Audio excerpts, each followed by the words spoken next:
Hello, my name is Josh Moore. I have chosen to read a section from the classic children's book The Lorax, written by Theodore Seuss Geisel, better known as Dr. Seuss. The Lorax, published in 1971, acknowledges the plight of the environment.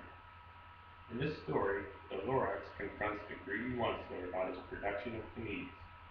I believe that the Lorax is a great teaching tool for children to introduce the effects that industry can have on our environment. The story begins with the Onceler discovering the wonderful truffle of trees. Way back in the days when the grass was still green, and the ponds were still wet, and the clouds were still clean, and the song of the swanny swans rang out in the space, one morning I came to this glorious place.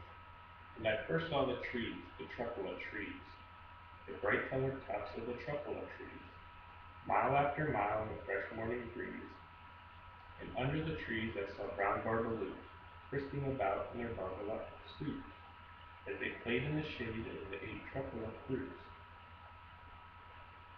From the rippleless pond came the comfortable sound of the humming fish humming and splashing around. Now the Onceler has set up shop and was harvesting truffle of trees. Unsuccessfully, the Lorax has asked several times for him to stop this production, and now confronts the Onceler again, saying, I am the Lorax who speaks to the trees, which you seem to be chopping as fast as you please, but I am also in charge of the brown barbaloo, who played in the shade in their barbalot fruits, and happily lived eating truffle of fruits. Now, thanks to your hacking of my trees to the ground, there's not enough truffle of fruit to go round, and my poor barbaloos are getting the crummies, because they have gas in their food in their tummies. They love living here, but I can't let them stay. They'll have to find food, and I hope that they may. Good luck, boys, he cried as he sent them away. What's more, snapped the Lorax, his dander was up.